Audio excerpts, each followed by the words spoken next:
오늘 하나님께서 우리에게 주시는 하나님의 말씀은 골로새서 3장 1절에서 11절의 말씀입니다. 골로새서 3장 1절에서 11절의 말씀을 저와 여러분이 교독하도록 하겠습니다. 골로새서 3장 1절에서 11절의 말씀입니다.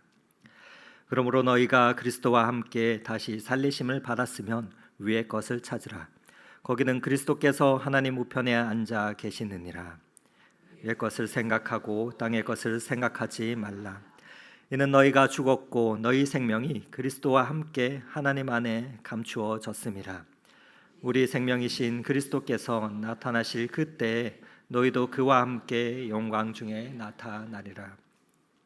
그러므로 땅에 있는 지체를 죽이라. 곧 음란과 부정과 사욕과 악한 정욕과 탐심이니 탐심은 우상 숭배니라. 이것들로 말미암아 하나님의 진노가 임하느니라. 너희도 전에 그 가운데 살 때에는 그 가운데서 행하였으나 이제는 너희가 이 모든 것을 벗어 버리라. 곧 분함과 노여움과 악의와 비방과 너희 입에 부끄러운 말이라. 너희가 서로 거짓말을 하지 말라. 옛 사람과 그 행위를 벗어 버리고 새 사람을 입었으니 이는 자기를 창조하신 이의 형상을 따라 지식에까지 새롭게 하심을 입은 자니라. 함께 읽겠습니다. 거기에는 헬라인이나 유대인이나 할레파나 무할레파나 야만인이나 스구디아인이나 종이나 자유인이 차별이 있을 수 없나니 오직 그리스도는 만유시오 만유 안에 계시느니라. 아멘. 아멘. 네, 잘 지내셨습니까? 연일 복염과 또 폭우를 맞이하면서 지난 7월을 보내고 8월을 시작하였습니다. 인생엔 사람이 오고 가는 것, 또 날씨가 변하는 것, 피조물이 우리가 어떻게 할 수 없는 연약한 존재임을 계절의 변화를 통해서 또 창조의 신비를 마주하게 되는 여름인 것 같습니다. 바라게는 변화하는 계절 가운데에서도 날마다 하나님의 지키심과 돌보심을 경험하는 저와 우리 모두가 되시기를 간절히 빕니다. 인간은 창조된 피조물의 세계를 그 신비를 정직하게 바라볼 때 하나님의 존재를 부인할 수 없게 됩니다. 그리스도인은 또한 그것에서 더 나아가서 자신을 구원하신 하나님을 알고 개인적이고도 인격적인 그 관계를 맺은 사람들입니다. 왜냐하면 하나님께서 그 은총의 빛을 그에게 비추어 주셔서 영적인 세계를 우리가 볼 수 있게 되는 그러한 눈이 열린 자들이기 때문입니다. 오늘도 말씀 앞에 나아갈 때 그 하나님의 형상에 대해서 오늘 함께 생각해 보며 죄로 인해서 부서지고 무너진 이 땅과 우리 안에 훼손된 그 하나님의 형상을 회복을 위해서 간구하며 기도하는 이 시간이 되면 참 좋겠습니다. 여러분 혹시 이태리 여행 다녀오신 분이 한번 경험하신 분이 계십니까?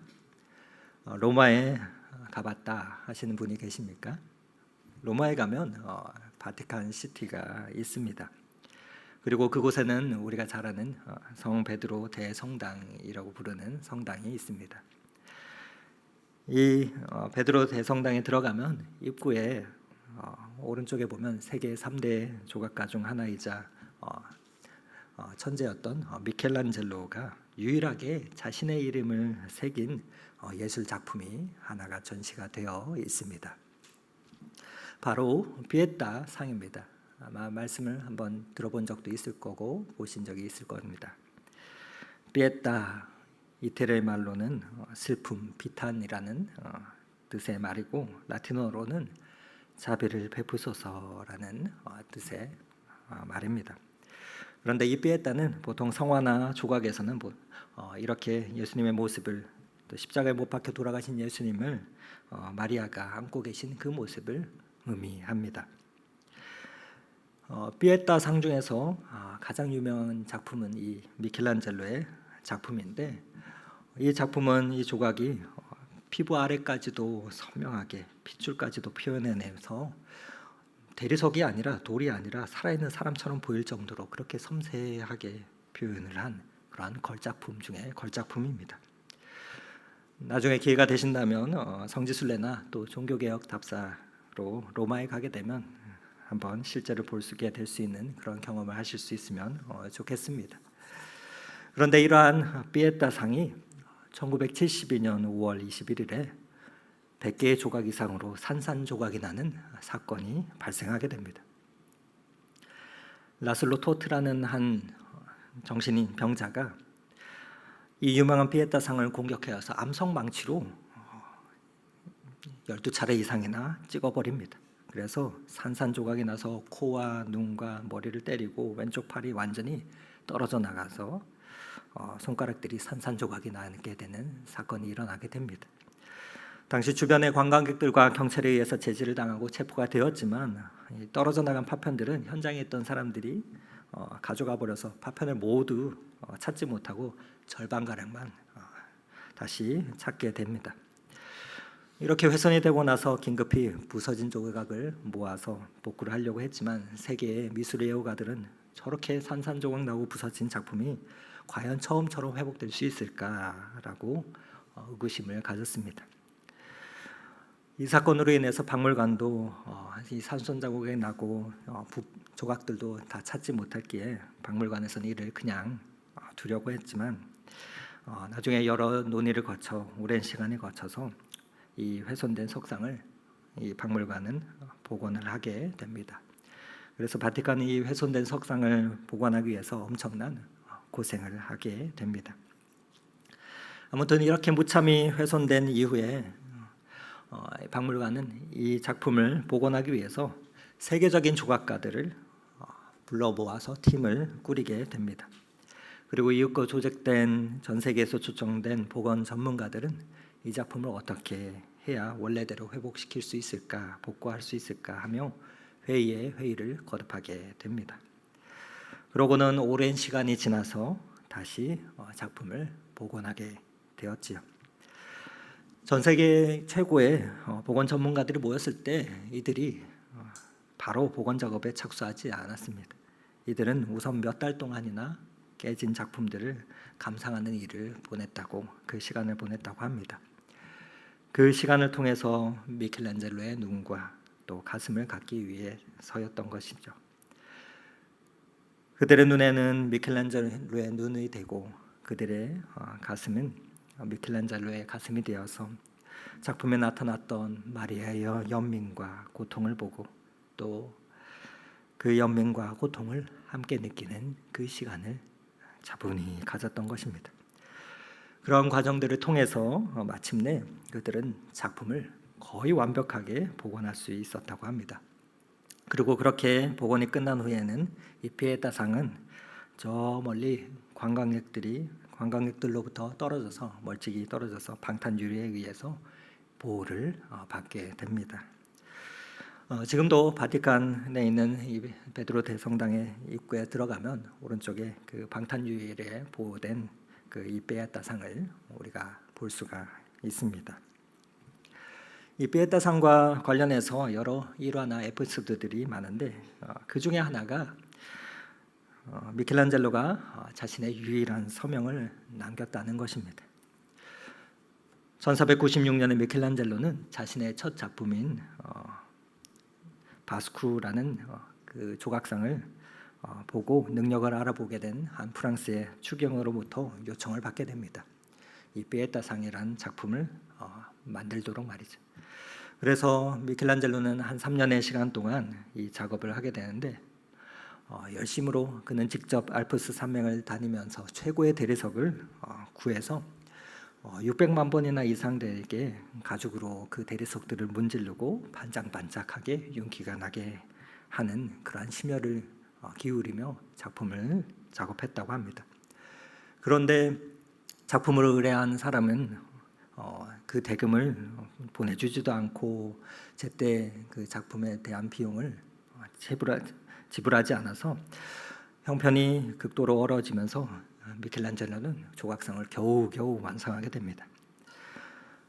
돈도 주지 않고 또 그랬던 그 작품 의뢰가에게 가져다 주기도 싫고 또 그렇다고 해서 이 작품을 가지고 있을 수도 없었던 미켈란젤로는 조각가로서의 허탈함을 느끼면서 자신의 조각을 몰래 조그만 한 성당에 놓고 오게 됩니다.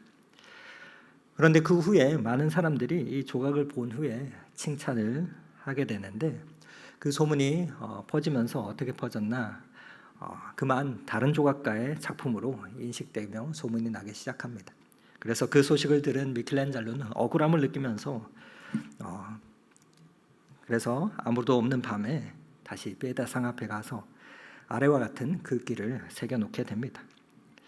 동명이인들도 있으니 헷갈리지 않도록 피렌체에서 온 미켈란젤로 부오나티라고 작품에 서명을 새겨넣게 됩니다. 이후 서명으로 인해서 곧바로 이 미켈란젤로는 유명하게 됩니다.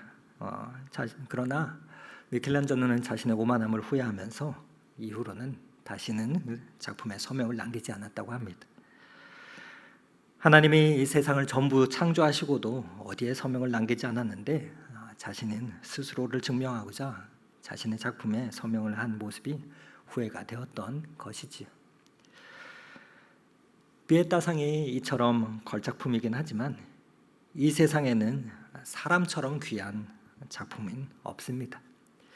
온 땅과 우주 만물을 창조하신 하나님께서 만드신 가장 최고의 작품이 사람이기 때문입니다. 오늘날 인공지능과 또 인간의 과학이 고도로 발달한 사회라 할지라도 생명의 기원에 대해서는 자신 있게 말할 수 있는 사람은 없습니다. 인간의 육안으로 보이지 않는 아주 미세한 것에서 또 인간의 형체와 형질이 조성되어 자라나는 이 놀라운 신비로운 일은 여전히 인간이 이해하는 그 이해와 이성을 뛰어넘는 기적이기 때문입니다.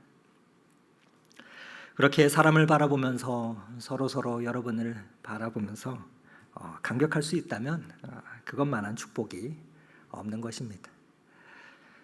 왜냐하면 모든 피조물 중에서 인간은 하나님의 형상을 담은 존재이자 작품이기 때문에 그렇습니다. 신학에서 인간에 대한 사유를 다루는 분야를 인간론이라고 부릅니다.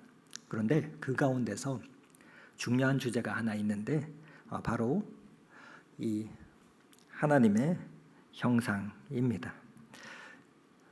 이마고 데이라고 라틴어로는 부르는데 쉽게 말해서 인간을 인간답게 하고 또 만드는 것은 무엇인지, 우리의 사명은 무엇인지에 대한 이해에 대한 부분을 말합니다. 이에 대해서 성경은 여러 본문에서 말씀을 하고 있습니다. 우리가 잘 아는 창세기 1장 말씀에는 이런 본문이 나오는데 창세기 1장 26절에서 27절의 말씀을 한번 같이 읽어보도록 하겠습니다.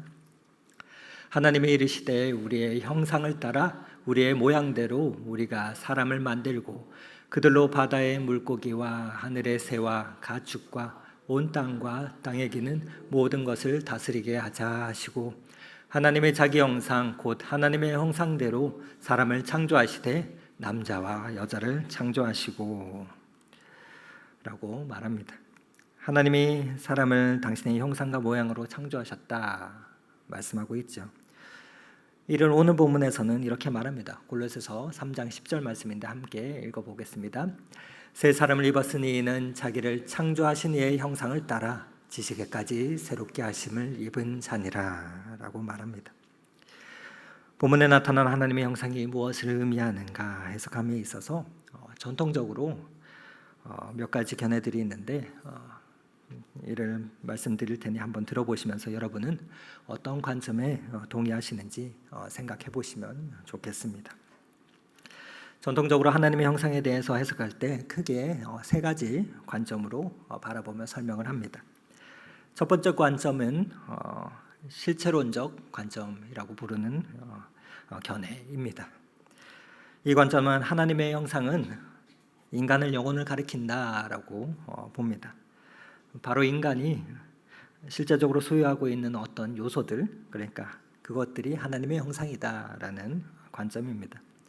예를 들어서 인간의 영혼이나 이성, 자유의지 같은 요소들이 하나님의 형상이다라는 관점입니다. 성경은 모든 동물을 통틀어서 인간만이 영혼을 가진 존재다라고 말합니다. 그래서 데살로니가전서 5장 23절에는 평강의 하나님이 친히 너희를 온전케 하시고 또 너희 온 영과 혼과 몸이 주 예수 그리스도께서 강림하실 때 흠없이 보존되기 원하노라 말씀합니다. 즉 인간이 영혼을 가진 존재임을 표현하는데 인간의 영혼은 뭐냐?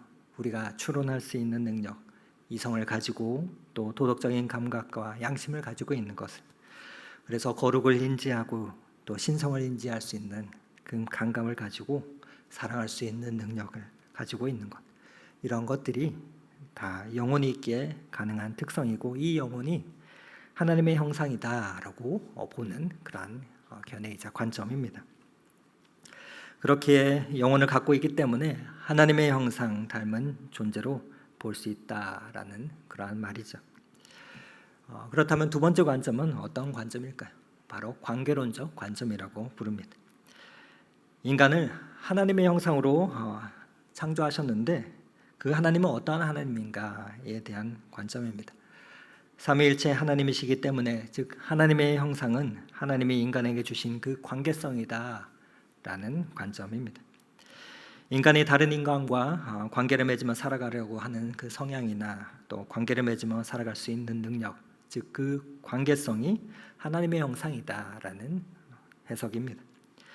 인간과 인간, 또 남자와 여자, 그리고 하나님에 대해서 우리가 가지는 그 관계성이 하나님의 형상을 나타낸다라는 것이죠.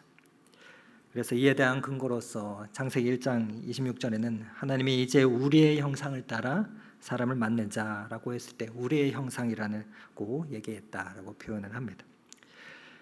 그래서 삼위일체 하나님의 사이에 그 관계성이 이 형상의 본질을 그대로 담고 있고, 그리고 예수님을 봐도 예수님은 인간다움을 가장 잘 이루신 하나님의 참 형상이신 분이신데 그분이 오셔서 이 땅에 오셔서 한 일이 무엇인가 말할 때 온전히 저와 여러분을 사랑하시고 이 땅을 사랑하셨다 하는 그것을 설명하면서 그렇게 우리가 서로를 사랑할 때 우리 안에 하나님의 형상이 드러난다.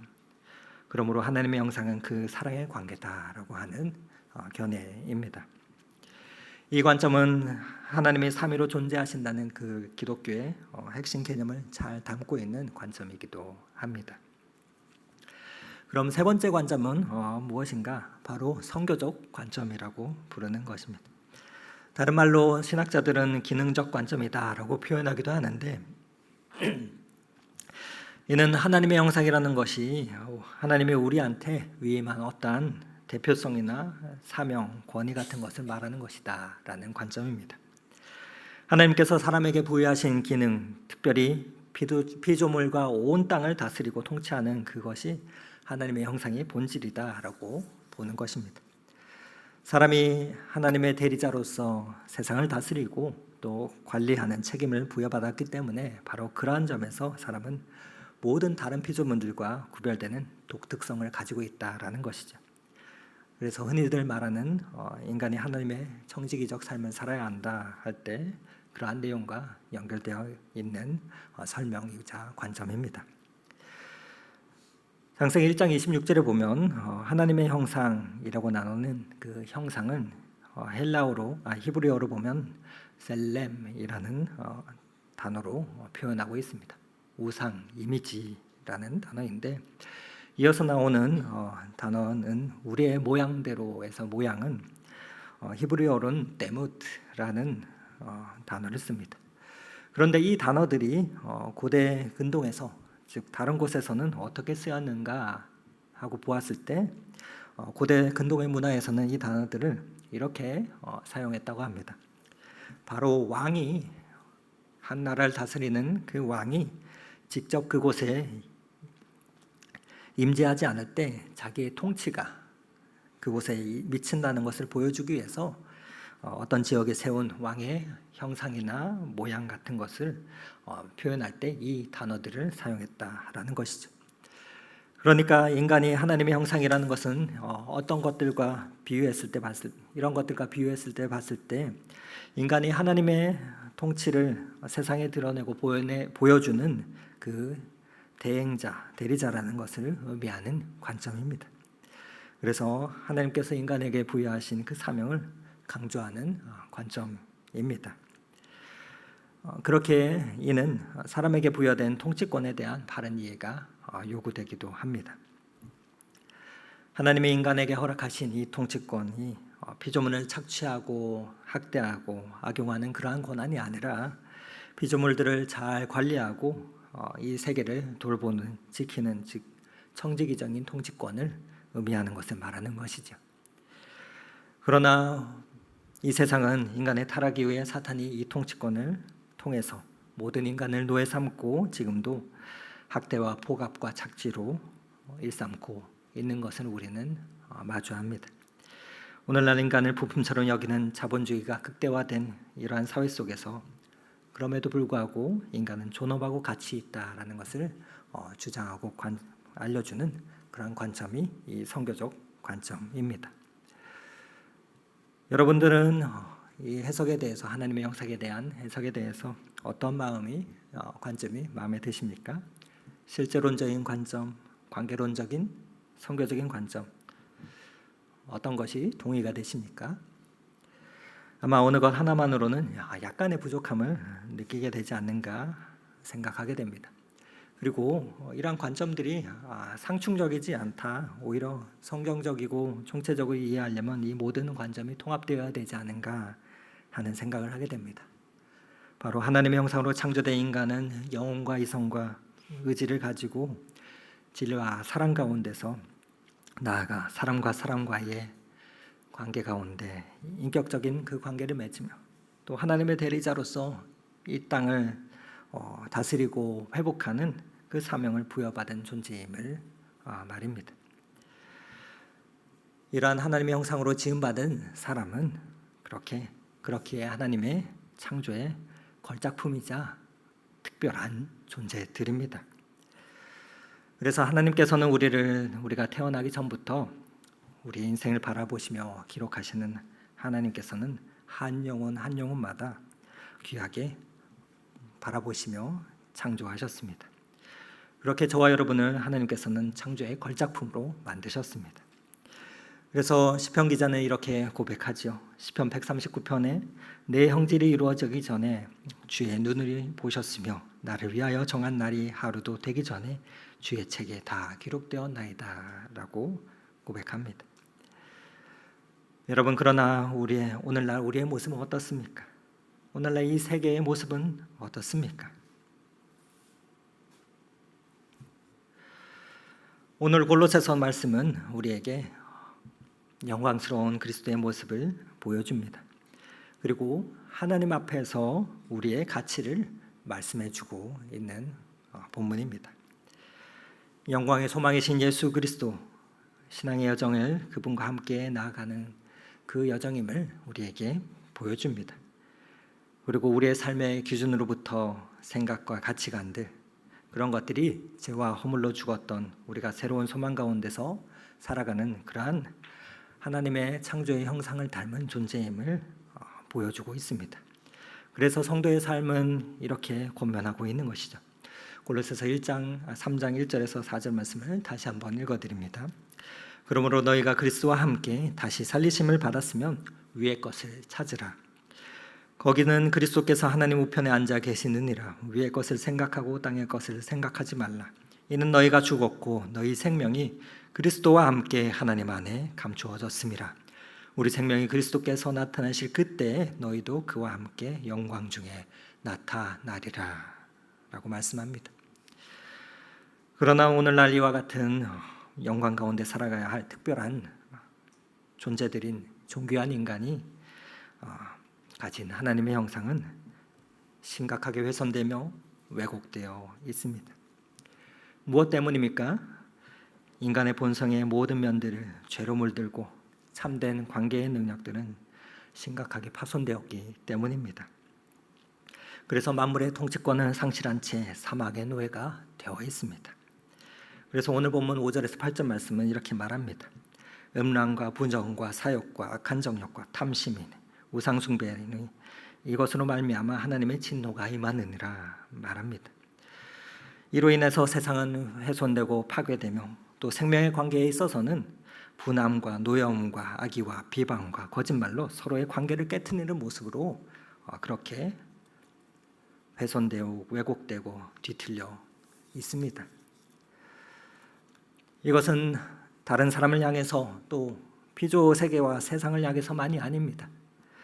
하나님을 걸작품으로 지으신 존귀한 존재인 우리 자신을 향해 있어도 이기도 합니다. 우리는 어떤 때에는 나는 좀 꽤 괜찮은 사람이야 하면서 상당한 큰 의미를 부여합니다.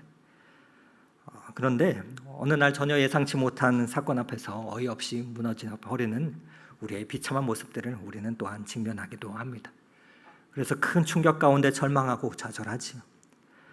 그러면서 나는 살만한 가치가 없는 사람이야 라고 무력한 자신의 모습에 괴로워하며 또 잠 못 이루고 몸서리치기도 합니다. 나아가서 심한 경우에는 삶을 스스로 끝내기도 합니다. 늘 곁에서 함께하는 이들의 말 가운데 엄청난 실망으로 어이없이 무너져 내리는 경험을 하는 존재들이 우리입니다.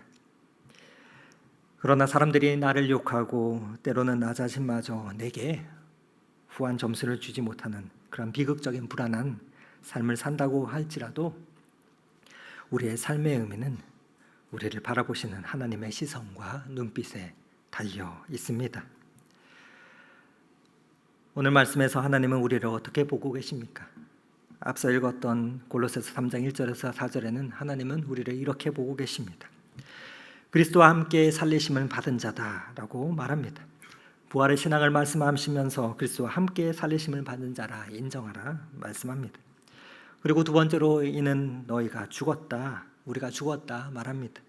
우리 자신에 대해선 세상에 대해선 죽고 십자가에 못 박힌 자들이라 말합니다. 그리고 보좌에 있는 자들이라 말씀합니다. 우리의 생명이 그리스도와 함께 하나님 안에서 감추어져 있다 말씀합니다. 여러분, 그리스도께서 지금 어디에 계십니까? 1절에서는 하나님의 우편에 앉아 계신다 표현합니다. 그리스도의 승천을 말씀하는 것입니다. 우리는 그리스도 안에 있기 때문에 그 하나님 안에 감추어 있는 하늘에 있는 존재가 됩니다. 너희는 하늘에 있는 그러한 존재다라고 말씀합니다. 보좌에 있는 자라 말씀합니다. 그리고 마지막으로 4절에 영광 가운데 나타날 자라, 그러한 존재라 말씀하십니다. 주님이 나타나실 때, 그때 우리는 한마디로 재림이라고 표현하는 그때 우리도 영광스러운 그리스도의 모습으로 나타난다. 오늘 성경 말씀은 우리에게 분명히 말하고 있습니다. 주님이 다시 나타나실 때 우리도 그와 같아진다 말씀하십니다. 그래서 사도 바울은 빌립보서 3장 21절에 이렇게 다시 고백합니다. 그는 만물을 자기에게 복종하게 하실 수 있는 자의 역사로 우리의 낮은 몸을 자기 영광의 몸의 형체와 같이 변하게 하시리라. 우리는 이와 같이 영광 가운데 다시 나타날 존재들입니다. 이것이 하나님께서 보시는 나요, 하나님이 평가하시는 우리의 모습입니다. 지금은 초라하여도, 지금은 천박하고, 지금은 점수를 줄 수 없을 만한 그러한 연약한 상태라 할지라도 하나님께서 바라보시는 나는 이렇게 아름답고 존귀한 존재라는 것입니다.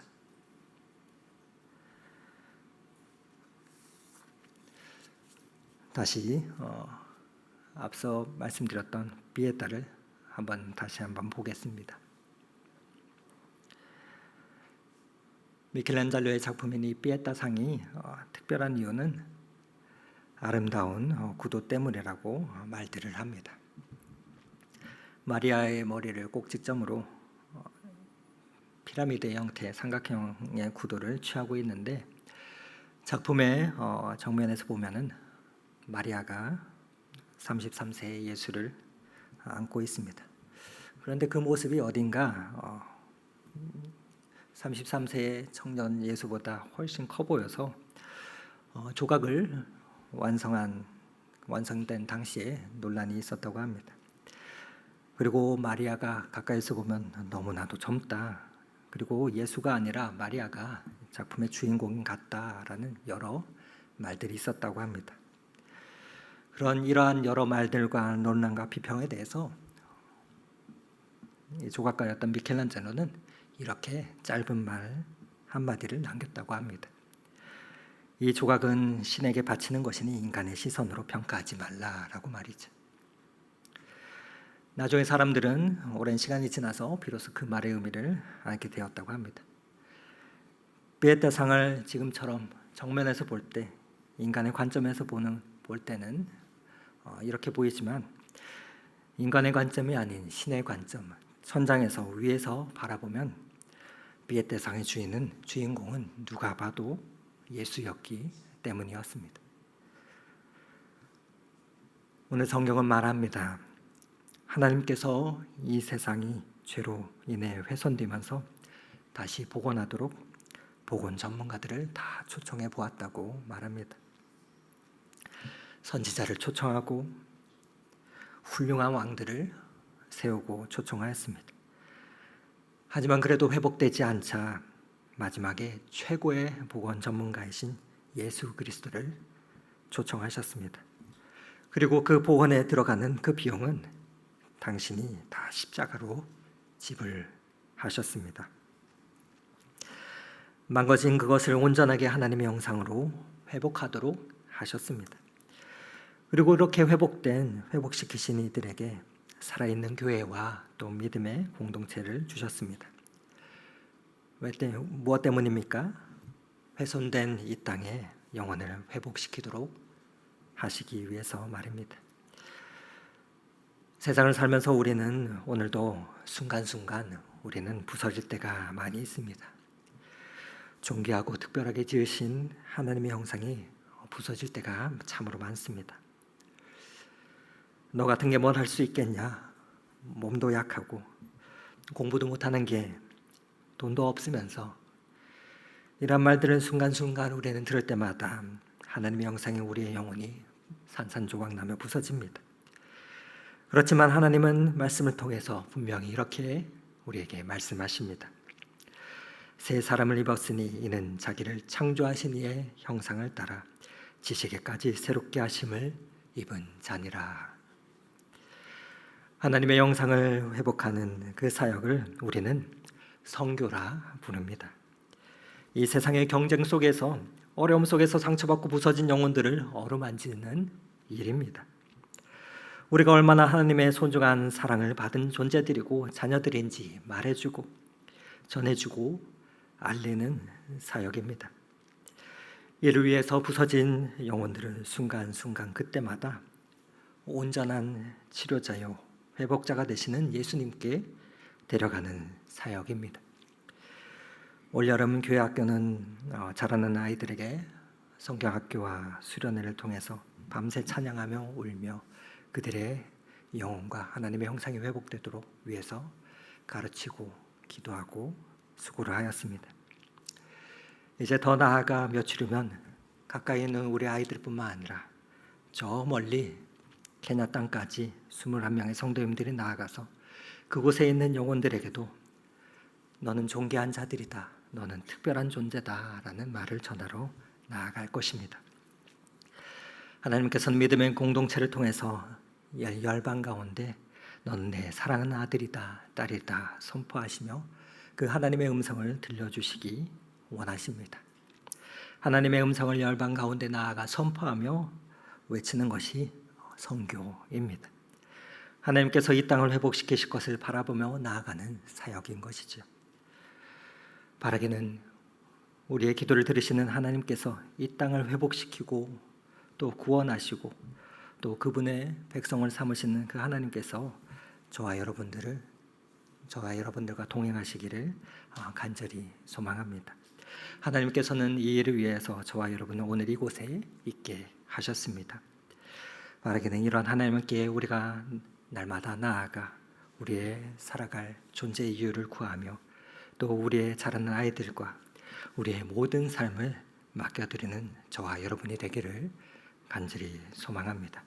그래야 할 때 하나님께서는 분명 저와 여러분의 앞길을 선한 곳으로 인도하실 것입니다. 이 은혜가 저와 여러분의 삶 가운데 있기를 오늘 이 말씀 의지하며 간절히 축원을 드립니다.